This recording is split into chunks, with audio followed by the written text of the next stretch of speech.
Humphrey. I am with Bobby Cleveland. We're back on Elephant in the Room. Today, I am at Stillwater on 6th and Main. We're collecting signatures for a grand jury petition.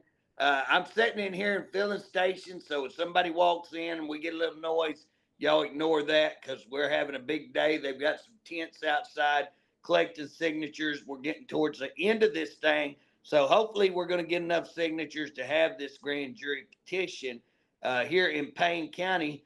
Bob, what I was wanting to talk today about is kind of ties in here a little bit, but Gentner Drummond, the AG, he got tied up in a case where a representative had a domestic abuse case. And of course, man, I've never seen it. Boy, I mean, people came out and they were mad at Ty Burns over this domestic abuse. I was up here trying to work on this petition, and so I didn't know the details of it and didn't have all the information. Well, people don't like to see a woman beat up. That's all there is to it. No, I got to say, boy, it stirred them up, stirred up big time.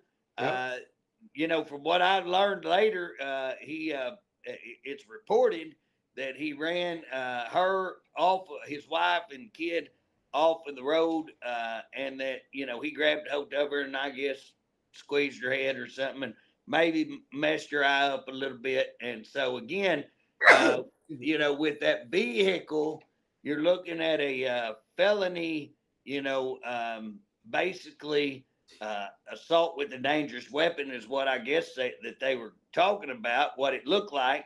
And then, of course, the assault on the wife.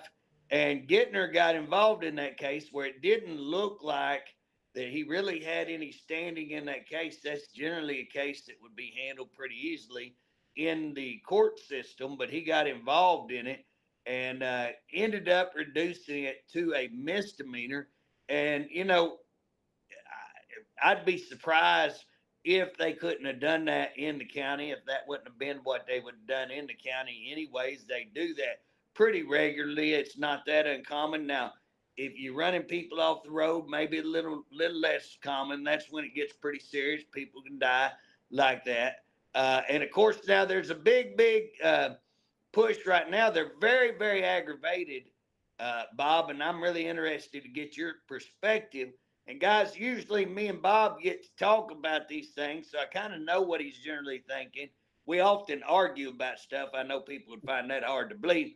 But I've been on the road so much and been gone and hadn't even got to hardly talk like we normally do. So I'm very interested to see where you come down on this. So Representative Chris Kannaday apparently represented Representative Burns and got the AG involved in all this. Now, wait a minute. He's also on the campaign for Drummond. Is that not true? Is Kannaday on the campaign for Drummond? Well, I mean, that's what I understood. He was one of the top dogs helping him, but I could be wrong. I don't know. Well, that wouldn't shock me, Bob. I mean, I would not be surprised on that at all. I mean, they've always been pretty close, from what I know. It wouldn't shock me. And again, but Bob, do you think that he did something extremely wrong? Because there's a petition going on, and there's a group of citizens wanting to start a petition to try to get them impeached, and that would be Drummond and Kannaday for acting in concert to try to get, what they're claiming is that they use their political position to get political favor for Mr. Burns and got Burns reduced by having the AG take that case over, which he shouldn't have took over. So what's your opinion on that, Bob? I mean, do you think one that Burns should have got a break? Do you think that AG should have stepped in? And do you think that Kannaday should have been the one representing him? And do you think that all of that warrants trying to impeach them? Well, I think with Chris, he was his attorney. He's trying to help him. That's what an attorney does, tries to help his client. I don't think that Drummond had any business of getting involved in it. And what really chaps me, I don't want to say anything bad about Drummond, but he helped that guy yet he won't do anything about helping these kids who have Well, been. and Bob, that's my main. Me and you are thinking that's so often. Me and Bob do have similar views on stuff. Okay, and I'm 100% with you on everything you're saying. Kannaday is an attorney, and that's what attorneys do. I mean, attorneys represent people who are guilty and try to get them the best deal that they can. Yeah. That's a normal deal. Now, the question: did he use his political position to gain political favor from the attorney general, who then in turn used his political clout to get that case dropped or lowered? So again, that's a I think all of them are legitimate questions. I feel like those are all legitimate questions that probably need an answer. Again, I mean, does it rise to the place of where they should be impeached for that kind of behavior? What do you think? I don't think they should be impeached. I don't think Chris. I mean, I don't like what he did, but I think he represents him. That's his client, and he had uh, he'd been helping Drummond, and he had a new Drummond, and Drummond did it. I mean, I don't know why that would go to an attorney general rather than to a district attorney. I don't know that much about the law, but no, Well, I don't think. it does look like you know the attorney general is over all the district attorneys. He step in and take whatever case he But wants. that's such a rinky-dink case compared to what you've been trying to do is get them to investigate DHS. We talk about kids that's being beat up. Now this, I know it's not right what he did with. I don't know if his wife they were married or they divorced. Do you know? Or they were I don't separated? know the situation right now. I've met her, nice gal. Of course, Ty Burns is a nice guy. Has always been. And again, people can have problems, but there's consequences for your actions. You know what I'm saying? I mean, I've had to pay a lot of consequences for stuff that I've done. I mean, I sued the House Representative leadership, and guess what? I'm off any I can't get a bill. I might as well not even show up in committee or whatever. I'm done. I mean, they're mad at me, and I knew that when I did that. So there's consequences for your actions. And again, he messed up. He messed up big time. I think he would admit that he messed up. I hope they get back together, and I hope they can work it out. I don't know where they're at marital wise, but Well, at I the end know of the that day, as much as I know about PTSD, I do know a little bit about it. And that's a bad deal. That's stuff that you do stuff you wouldn't normally do. You're under a lot of pressure. Now, I don't know if he was in the military and he he's over is. He he's was. over in some war, and I think you have to take that consideration. And Bob, and I don't think we know enough. Here's the deal. You don't know what's going on between them. You don't know. I can't tell you how many domestics I've been to where the woman was actually scratching and beating up on the man, and he's just trying to hold her off, and then kind of pushes her, and they end up arresting either him or arresting both of them. I've actually seen where the officer is asking the guy, would you press charges on? And they no, that's my kid's mom or whatever, and they don't press charges. So you got to know all the story, and I only get one side, but I can't think of anything that would warrant anybody running there. You know what I'm saying? There's nothing that I could say that I could see would justify running somebody off the road with the vehicle. I can't see that being justified. And then laying your hands on a woman, it's going to be hard to justify those things. But at the end of the day, he messed up. There's consequences to the mess up. It cost him his job. But the question, you know what Well, I'm saying? here's the thing though. They got Drummond to choose that to a misdemeanor so he could keep his job. And he planned to. I Drummond mean, that's what it did looked it, like. got it to misdemeanor, but yet he quit anyway. Well, he caught so much heat, Bob. I mean, Well, I I've know, but never seen did it. they not think? I think it's. I don't know. I can't visualize why they wouldn't have thought that you're going to get a lot of heat on this. But And Drummond, obviously, he doesn't really care. Yeah, he's the attorney general. He can do what he wants to do, and that's just the way it is. I don't care whether you like it or not. But I well, think that I he was think that totally it was. wrong to get involved in it. Yeah, I think that if Ty would have kept it in the county and had Kannaday work it down to a misdemeanor, it probably still would have caught some heat, but it wouldn't caught the heat. And again, this is a bad look for Drummond. And Bob, I don't know if you've been paying attention, but you know the case, and we've discussed this case on Elephant in the Room, Tremaine Woods case, where that he's on death row. He's the next guy up to be executed. And I had wrote in there and said, and that happened to be in Payne County, that they went in and lied and erased a person's record when they knew. Who went in and lied? So the district attorney, and I'm looking at this case and I see where the district attorney walks in and recommends this person, whole case be erased. So this case be dismissed. Yeah. And I go, that's odd, because usually the district attorney is not the one that does that. So I go to looking, and if you look, here's a violation report by a probation officer. So me being an old probation officer, I was drawn to that. I looked at that probation. Well, here's a probation violation that says this person violated everything in that you can imagine, all the rules, including was involved in a murder, was involved. You're talking about the guy that's on death row. Yeah, and so what the deal was they went in there and lied to the court and said, "Oh, this person's done great and has successfully completed probation." When they're sitting there holding a report saying the person failed everything on probation, they go in there and lie to clear that person's record so that then she can go testify in Tremaine's case, going, "I have no record."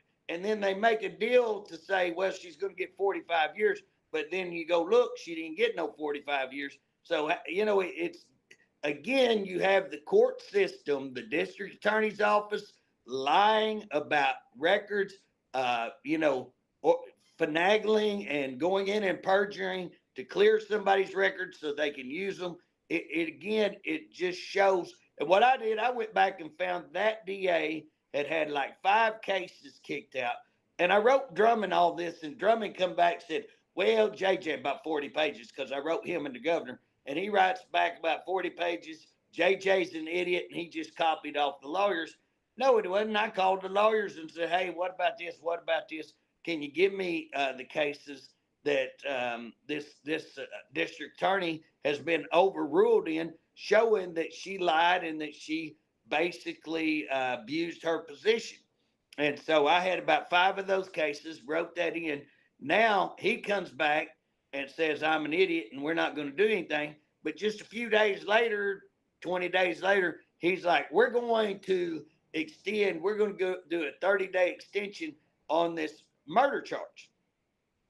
And I'm thinking, what in the world happened? Because last week I was an idiot, and all of a sudden they're doing what I'm asking. I'm like, hey, what's going on? Guess what happened, Bob? What? Somebody got communications, it looks like, between Drummond and I don't know if you've read this, it's come out publicly, that Drummond is writing the appellate court on a backdoor deal and telling them, hey, how to ignore all this and what to do. It looks like. Now, that's what I understand. Very, very sketchy stuff. So here you got him getting involved in a case that he shouldn't be. There you got him reducing a crime that doesn't look like it should be reduced.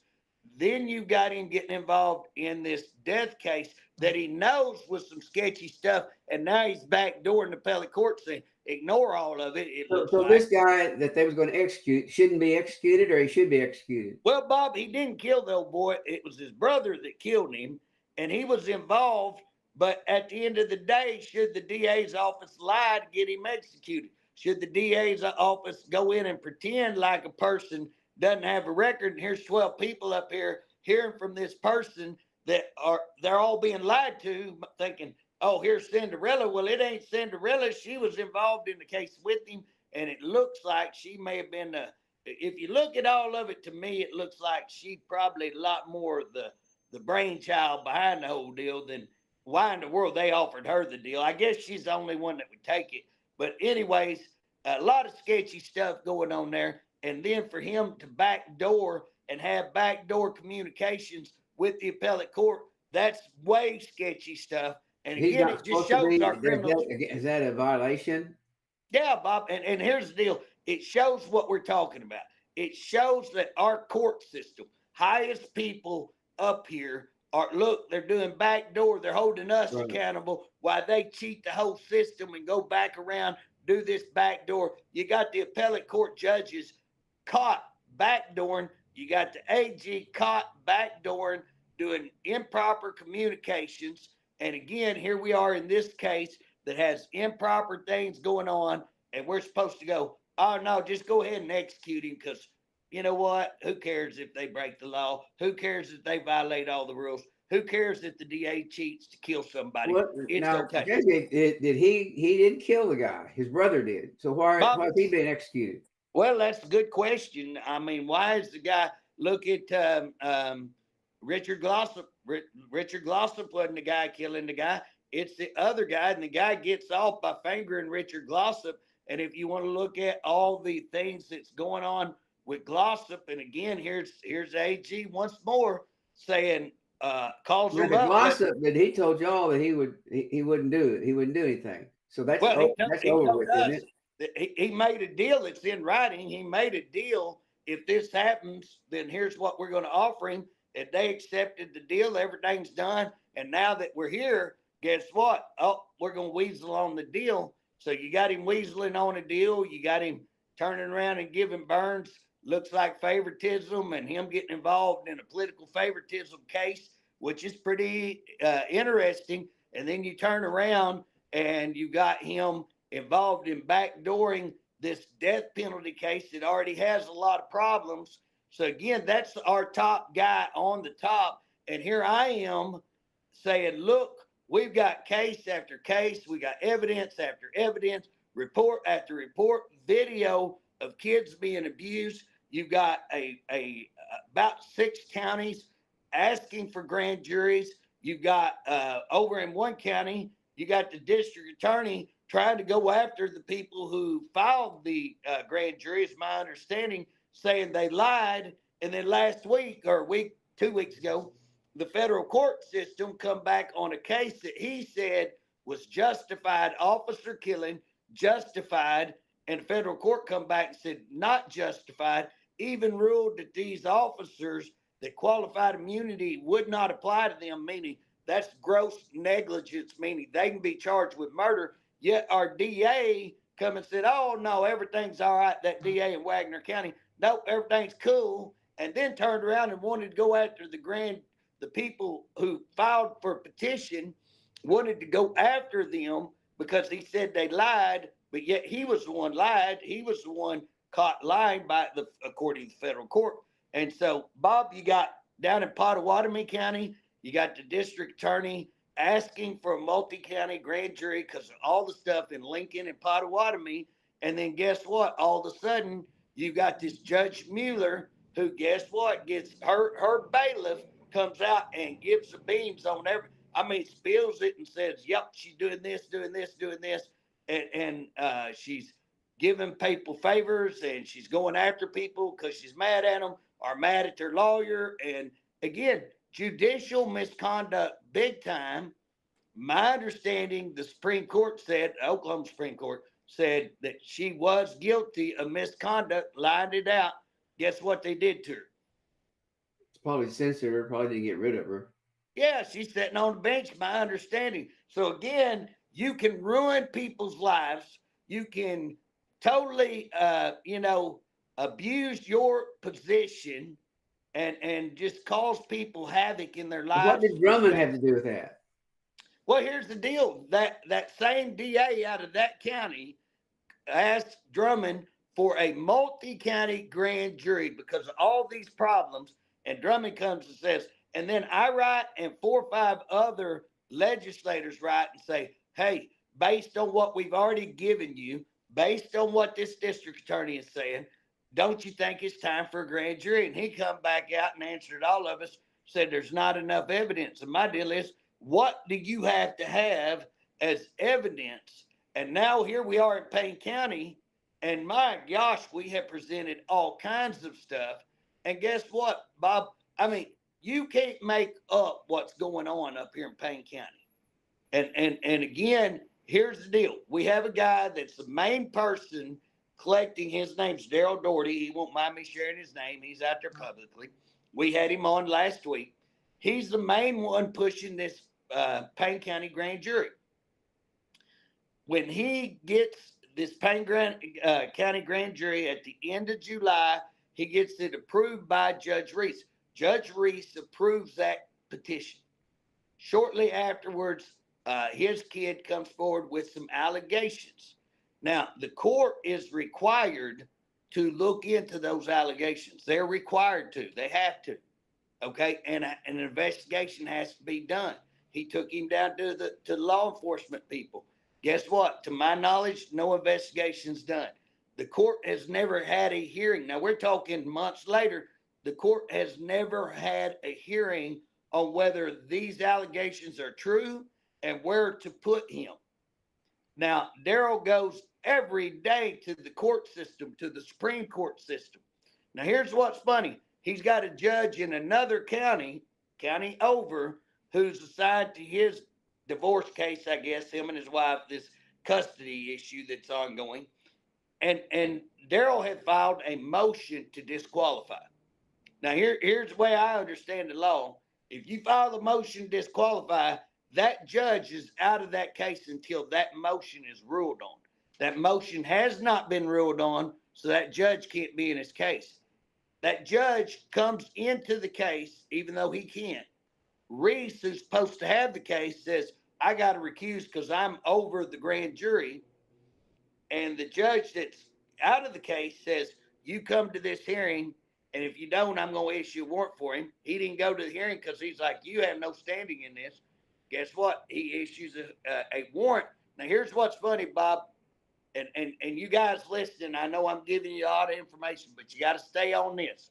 On the 28th, on the day of the 28th, this judge, who is in another county, who is disqualified or motion disqualified and can't enter into that court or enter into that case, issues a warrant for him, issues a warrant for Daryl. Daryl finds out, comes up to pay the bond on that warrant. The court clerk is refusing to accept the bond. Now, when does that happen?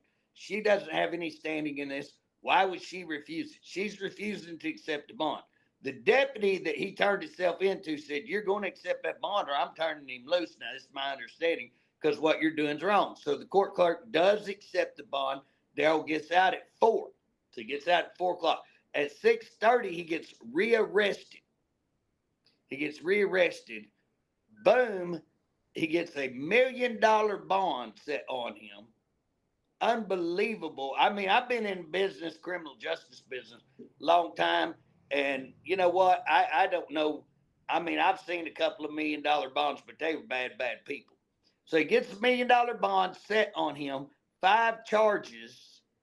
Now, it's interesting to note, Bob, that before that, the Oklahoma Supreme Court justice, one of the justices who is on this petition, who's named in this petition, showed up that week. One of the big time politicians named in this petition filed in that day, that same day. I mean, the same day all this stuff starts happening, we get a warrant, we get another warrant, $1 million bond, and then they tell him, you're going to give up your kid or we're not going to drop this $1 million bond. He had taken his kid to a shelter. Standing order in that county, if a kid comes into a shelter and discloses harm, they have to keep him 72 hours. Guess what they did? Kept him 5 hours, went down there and got him. And then they lowered the bond once they got the kid. So that's what I would call extortion, to hold your kid ransom over you and jail over you. Again, what happens later, so that was that day, we get him out. This week on Tuesday, because you remember we had, what's that holiday we just had, Bob? Labor Day. Labor Day, thank you. So Labor Day, so all this happens like on a Thursday. So Friday, we don't get any paperwork. Monday, we can't get paperwork. Tuesday, we go get the paperwork. Here's the amazing part, Bob. This is amazing. No filing from the DA, meaning no probable cause, no filing from the DA. The DA is the one who has to file charges. So it appears that the judge took off his robe. Now you got to remember, he was recusing, can't get involved in the case. Boom, all of a sudden, people show up. Now I'm getting involved in the case.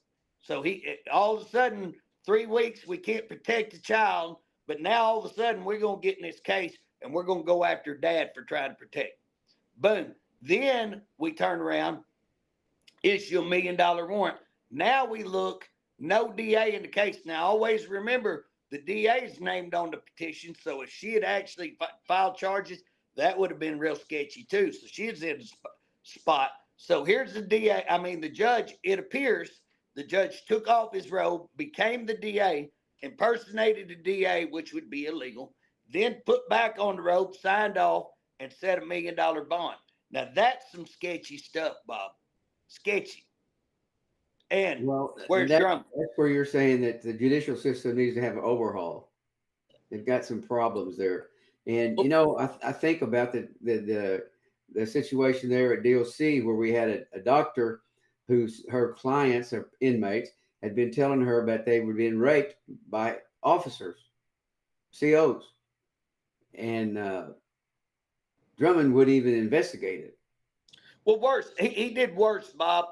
He did worse because he claimed to investigate it, and he did not talk to one person. They talked to one person, which was the person we accused of lying. They went over and go, "Did you lie?" And the guy, "Oh, no. Look here, I've done all this." Boom. They didn't talk to the whistleblower. They didn't talk to any of the victims. They didn't talk to the 40, I think, witnesses we supplied. They didn't talk to anybody. Was that accurate that they had said the inmates have said they had been forced to have sex with officers? Was that true? Not true? Bob, if you remember, they actually had one where you remember that officer that we had come over from Arkansas. They'd run him off, and he worked from Arkansas. He drove all the way over here, and he testified that the administration had told him to go down and shake down this woman's cell, inmate, a female inmate. He goes down there. He gets letters that the officer had written this inmate talking about having sex. It's right there in writing about them having sex. He takes the officer and these notes to the administration. The administration has him walk this officer out. On the way out, this officer admits to the one walking him out, "Yeah, they know I did. I admitted that I had sex with her," which is rape. An officer cannot have sex with the inmate. They can't consent. But it was an isolated incident, though. It wasn't like all the officers were doing this. This was just an isolated incident of this one officer, right? Well, we had probably 6 of those that we had listed right there. And the problem was they were covering it up. And the other problem is it's not just officers, it's inmate. And Bob, you know this on the inmate rape on PREA. They're trying to keep all of it down, make themselves look good, so they're not reporting rape. Okay, Drummond said they investigated it. But he lied. They didn't investigate it. He lied. And then here's what aggravates me. Our leadership would not give us a subpoena. I begged them for subpoenas. Then I went back in and said, they're lying about how many people they got. They're short of officers. People are being harmed. Can I get this? Nope, you can't get that. Then we come with the human rights violation where they locked people in 2x2 cells, inmates in 2x2 cells, leave them there for days, 9 days, I think, the longest. No limited food, limited water, no bathrooms. Imagine that. Go draw yourself a 2x2 square. They did admit on that they would punish them. They did it for punishment. Okay, and we have written documents from their own officers, and then they come and said, well, they write 102 pages. Bob, when's the last time it took you 102 pages to say something didn't happen? You know what I'm saying? That right there in itself is a pretty good indicator. But then they said, didn't happen, but we won't do it again. You know, and people think I'm lying on that. I am not lying. That's exactly what they said. Didn't happen, but we won't do it again. And we were only doing this because we were moving them from one cell to the other. So it wasn't really what it seemed like. That's the biggest load of hogwash you've ever seen in your life. And yet, guess what? Every one of these situations whether it be them covering up murder and DOC, covering up rape, covering up human rights violations, extortion, the lying on how many officers you have, manipulating documents, lying on documents. Guess what? Could not get subpoenas. And worse, Bob, I have emails where they said, DOC tells me, we made an agreement with your House leadership. You no longer can have records. And if you wish to see anything, you got to come over here to our headquarters and sign a non-disclosure that I can't talk to anybody about records. This is the stuff that we're talking about. It's not only is it happening, but why is our government covering this up? Why in Payne County would you come and try to cover up kids being molested, kids being, why would the judge not have a hearing required by law to have a hearing? Why would he not have a hearing? Why would he approve? What do you mean required by law to have a hearing? You say if there have been some charges filed against them, they have to have a hearing? Here's the deal. If a child comes in and alleges abuse, alleges abuse, then there's an act called the Kelsey Briggs Act. Kelsey Briggs is saying that you can't sit around, put a hearing down 30 days and then have a hearing, okay? And so, again, what it says is you have to have a hearing. I think it's in 24-hour period of time. We'd have to go check me out, maybe 72, but you have to have, in a reasonable amount of time, you have to have a hearing to determine, is that kid telling the truth?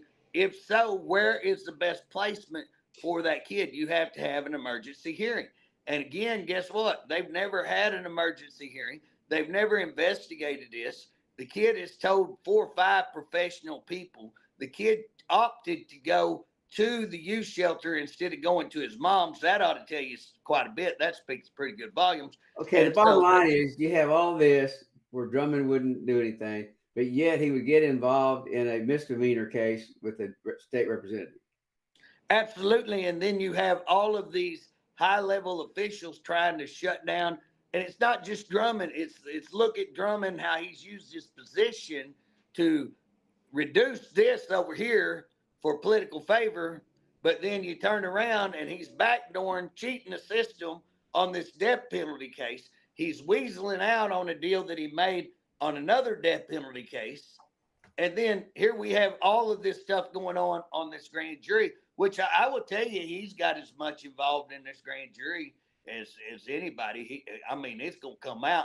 His office had as many problems as anybody else, being told didn't do nothing.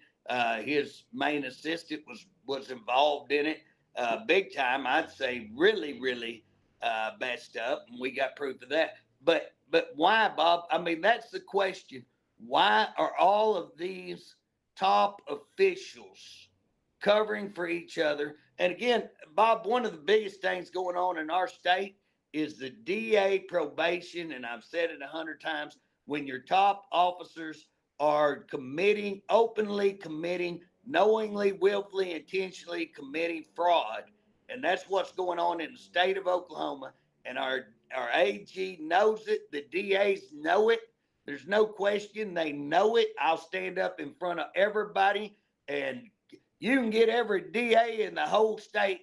I'll stand in front of every one of them, answer any questions. We can go debate whatever you want to do. I'll do it, and they're guilty, and they know they're guilty, and yet nobody will stop it. Nobody will call them out on it. They're committing fraud. I got no dead finger on fraud. Basically, we're talking about 101 representatives, Republicans. Mm-hmm. And nobody in the House is willing to do anything about it. Take a look at it, investigate it, anything. Bob, and you know this. We've called out. We've had massive proof.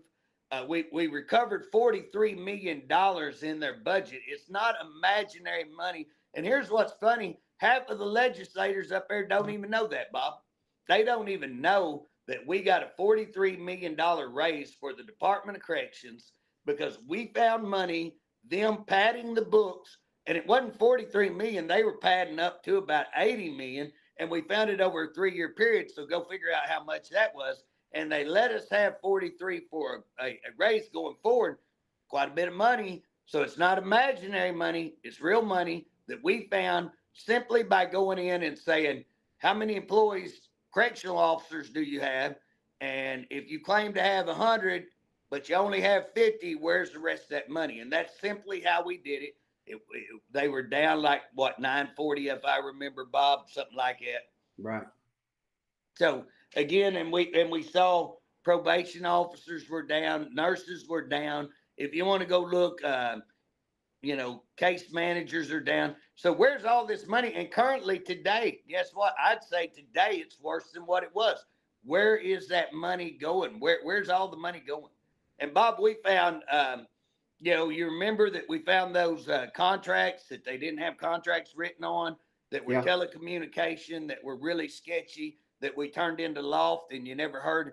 You remember we turned in the canteen where a company had a contract, and this other company comes in, takes all the big wigs down to Biloxi and wines and dines them, and they come back and take $5 million of the contract that's already existing.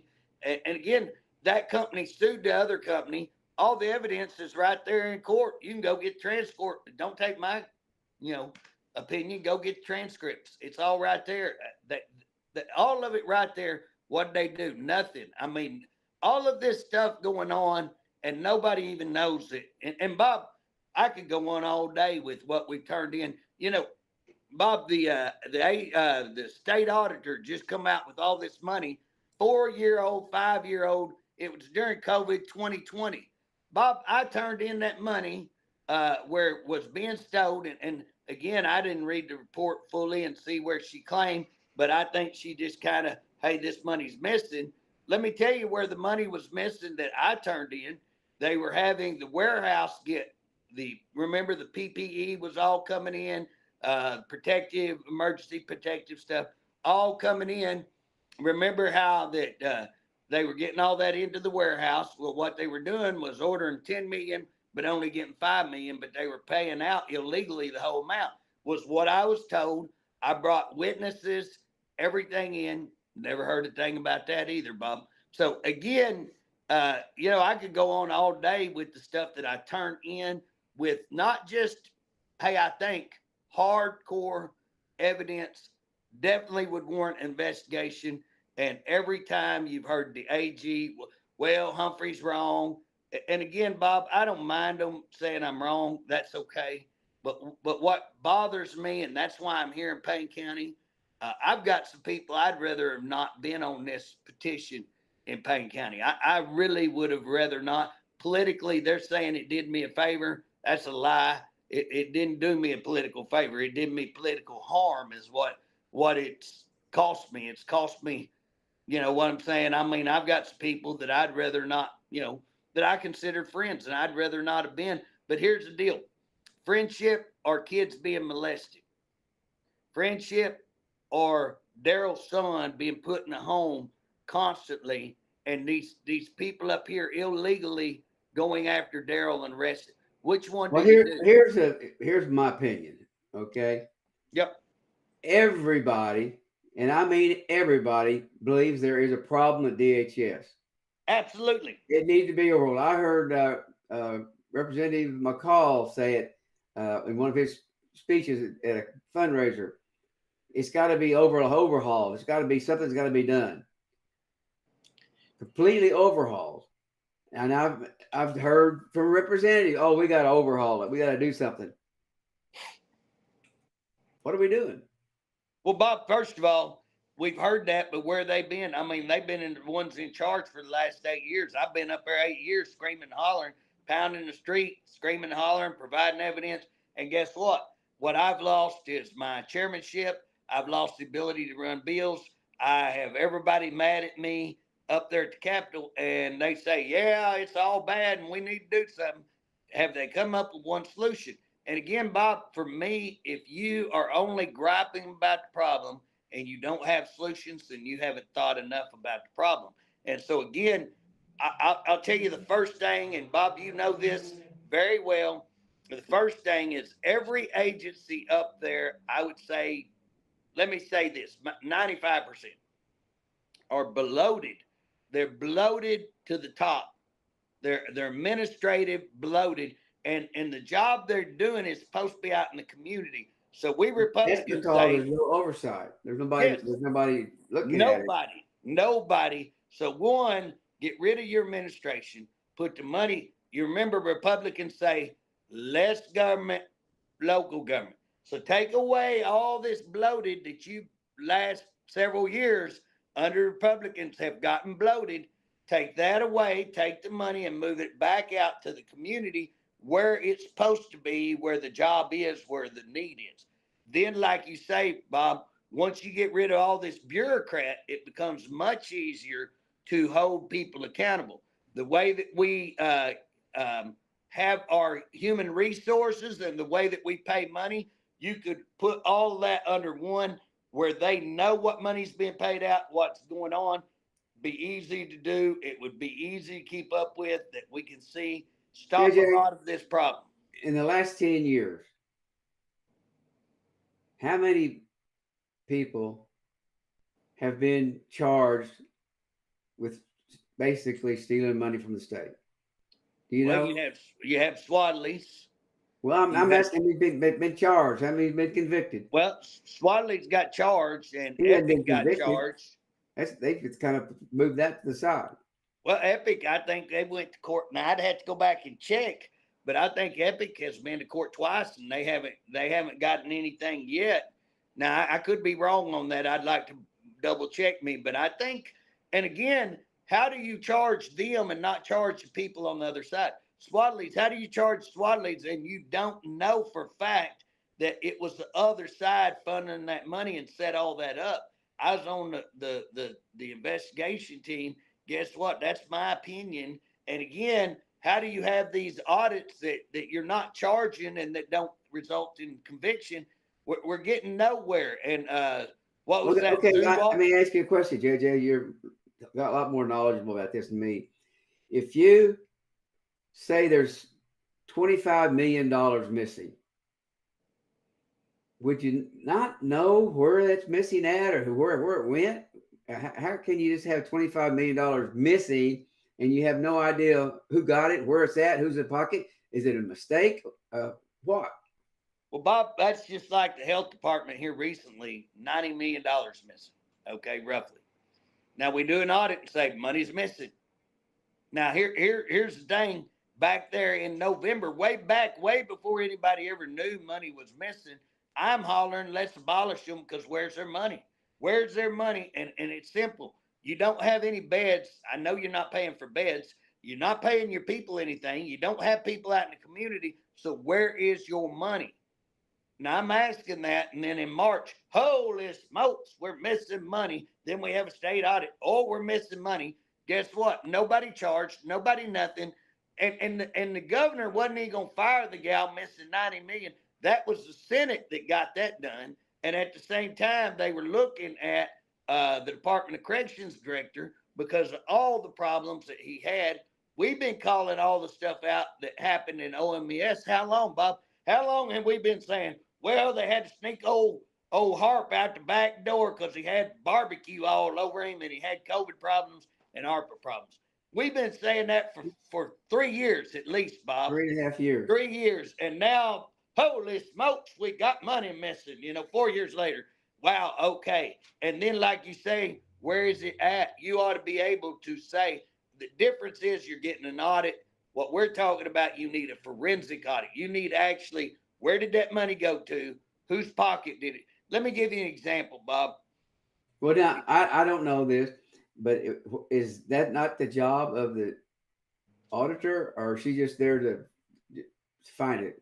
Well, Bob, and again, it took 4 years to get to where we are on this one, and you're still not anywhere at all. And again, in her, she's running against me, so everybody else understands. But in her defense, one, you can't have the government telling the state auditor where she can go audit.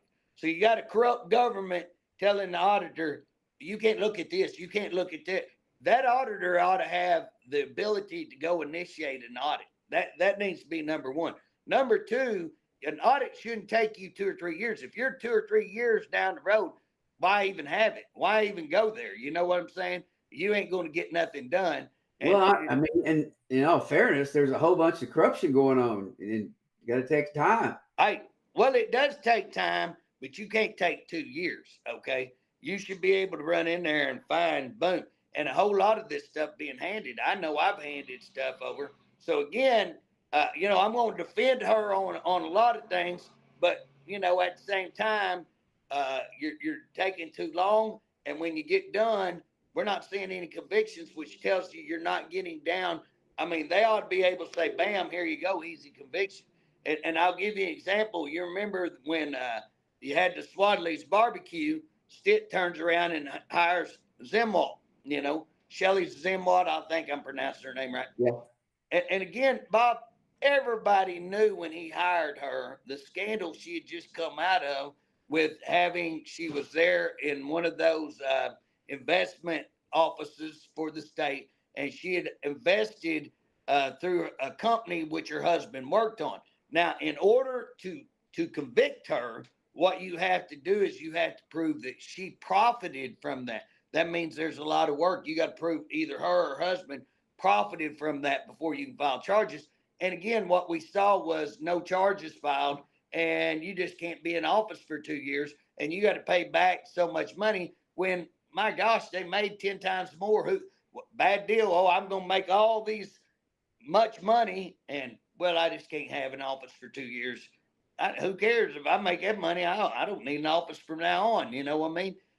So again, these are the things that we see our district, our AG, we see all these government officials complacent in, and we just see. I mean, I have never in my life imagined so much scandal, so much corruption as what we see, Bob, you and I both know great DHS workers, great DOC workers, great judicial. I could start naming judges who I love and who I just think the world of. You know what I'm saying? And DAs, and you know what I'm saying? So I don't want to paint them all with one big brush, but I will tell you there is a massive amount of corruption, and even some of those DAs I like are complicit in taking probation fees when they know it's illegal. Just insane, Bob. Well, I don't understand. Now, tell me about this petition about Kannaday and Drummond. Now, who's doing this? Well, now that's the group out of Pottawatomie County, I believe, Bob. I've not really been involved in that. I've got my plate full up here in Payne County, so I've really not went after that. Now I'm going to be talking down there Thursday, I believe, in Pottawatomie County GOP. I'd have to look at my calendar. I believe that's where I'm going to be on Thursday evening.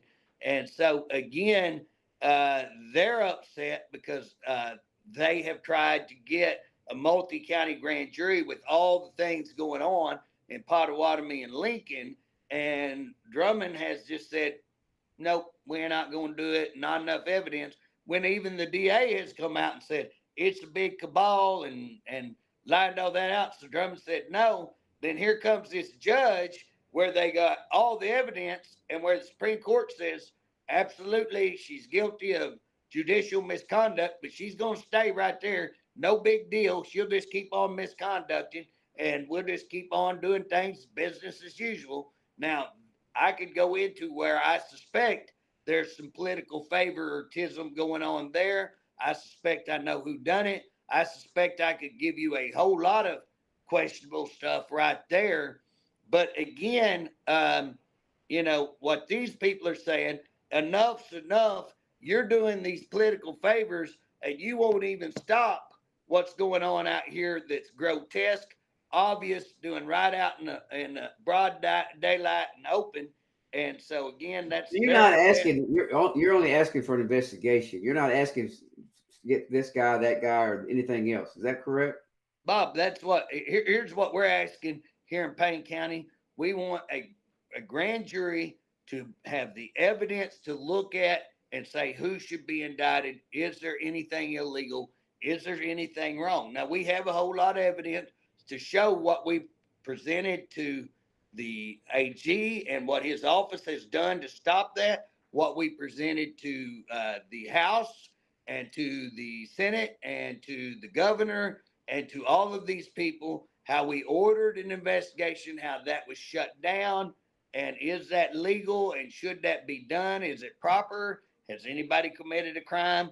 And now, Bob, I would say, based on what I have seen, I went and pulled statute. I've just finished a 4-page report that I'll be sending to the FBI. And Bob, if you want to look up obstruction, if you look up the U.S. code and you look at it distinctively, it talks about politicians and judges colluding together to try to obstruct the grand jury. And again, Bob, I mean, I've got what appears to be all day long that it talks about judges using their position to obstruct and interfere with the grand jury. Oh my goodness, man, we got all of that, as well as we've got 2 different judges, one that appears to be impersonating a district judge when he's an associate judge, and even the highest district judge, he's impersonating them. You got another judge, the district judge, impersonating a DA. And again, it looks like massive abuse, false arrest. It looks like extortion. And again, I'm asking for an investigation. I may be a biased person. You know, I'm involved with it. Let's get some eyes on it that ain't biased and see whether I'm telling the truth or not telling the truth. But I'll bring a lot of documentation to the show. I won't just show up just yapping. I'll bring a whole lot of records to show why I reached the conclusion that I've reached. And again, Bob, it looks like, I mean, when you look at, here comes Supreme Court Judge, Justice, and he visits the same week. Wow. Okay, now you got this big politician files in the case the same day. On the same day, a judge who's disqualified, who can't even be in the case, has issued a warrant. The court clerk's going, hey, let's not take this. Let's hold up, because she knows it's rather obvious apparent. She knows some more charges are coming. So she's going to hold the football and say, hey, let's set on the football till we get our new team in here with some more charges.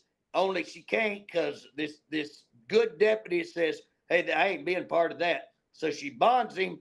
2 hours later, 2.5 hours, they're out there arresting him on charges in which the judge has filed himself, signed off himself, and set $1 million bond. You can't make this stuff up. It is corrupt.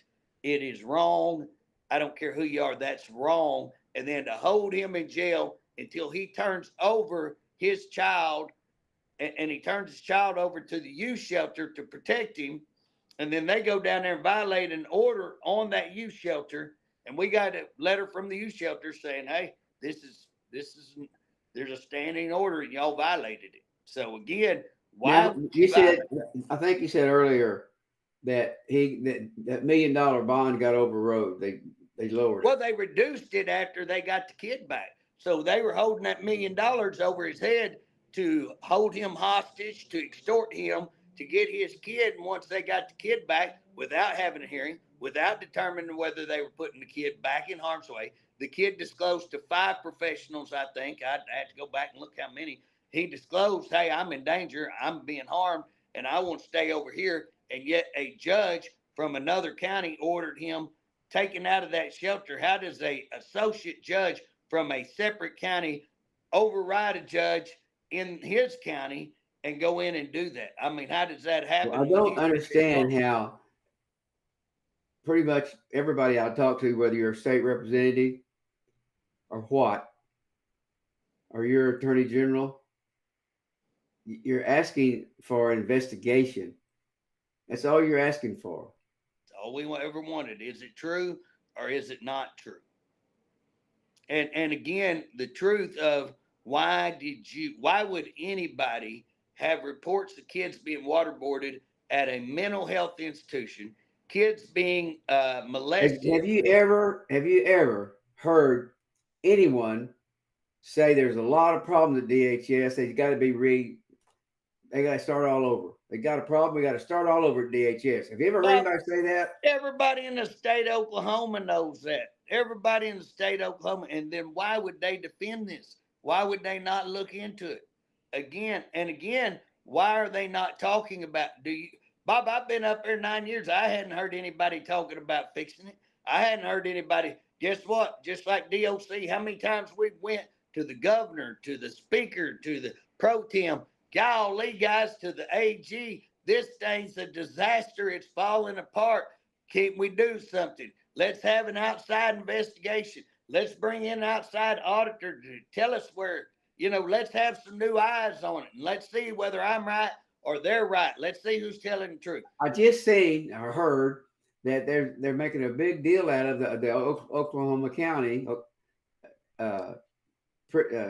what is it? This detention center is shorthanded. Absolutely, Bob. And they're making a big deal about it. And we're a whole lot more shorter than what they are at DOC. And Bob, I've turned over and one of the cases I turned over to your son, and kudos to your son. I mean, he jumped right on it and got everything. You know what I'm saying?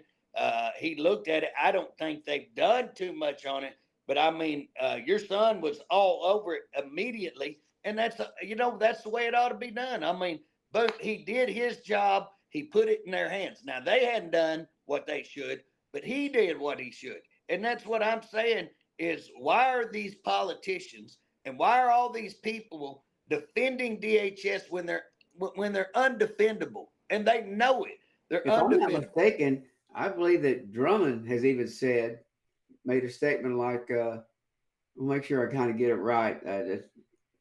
There's too much problems there. I don't want to get involved in it. It's too messed up to fix. It's too messed up to fix is what I'd heard, that he possibly said. And I can't say for sure he said that. But, Bob, that's been the attitude of all your politicians. And, again, Bob, nobody's talking about, we come out with this 4 years ago, they lost so much money on COVID. How about this year they're missing $100 million? How about that? Have you heard that? Where's that money? And that $30 million, and they robbed the money from the Department of County Commissioners, and then they said they were going to pay it back, but they never did. And then they found the money. Now, how in the world can you do that? Yeah, and Bob, how many people got charged on that? Well, there wasn't no money missing after it all said and done. They didn't. But they never gave back the $30 million to the House of Representatives. And I can tell you this, Bob, that 32 million missing and nobody knew where it was, sketchy. And again, I can tell you that there should have been a more proper investigation. And that's what I say. What they do, and you know this very well, they put together a team to look into it of a bunch of people who don't know what the hell they're doing, wouldn't have any idea. If it bit them on the butt, they wouldn't recognize it. You take somebody that goes in there, and they'll keep somebody like me off of that team. They don't want somebody like me that'll actually go in there and go, hey, right here's where your money's missing. Hey, right here's where this happened.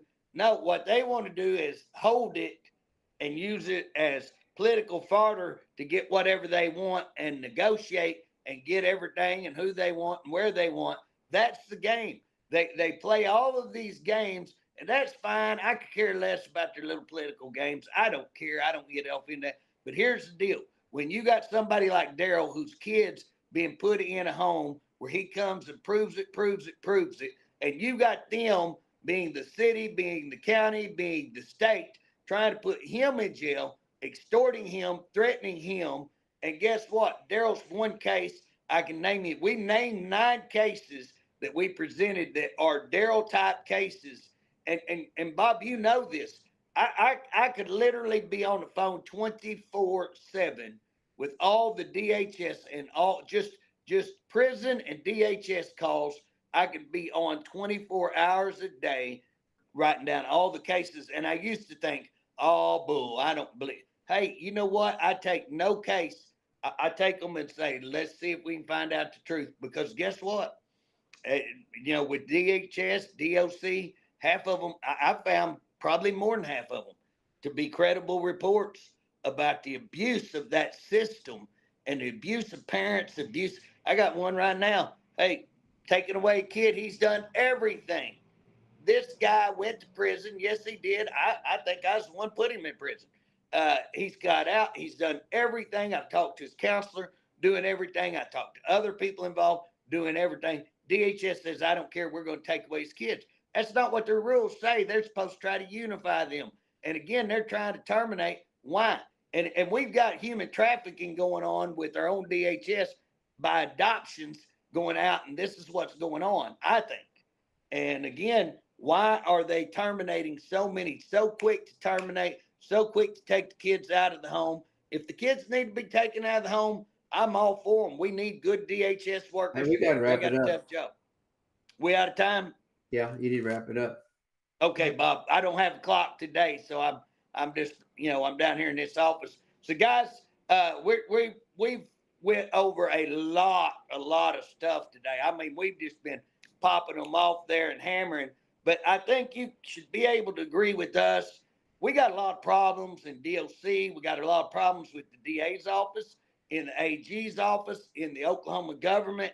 And why is it wrong to be asking to just take a look? And why should you have to be threatened with arrest and $1 million warrants and be threatened to be put in jail and have to fight the legal system just to ask for a hearing? So we're out here fighting today here at Stillwater just for the right to be heard. Y'all come out. If you're in Payne County, go down. Hey, they've got them all over the county. I just came through Perry. They had one out there. We got here 6th and Main. Come by 6th and Main. Come by and see me. Would love to talk to you. Come by and sign and help us.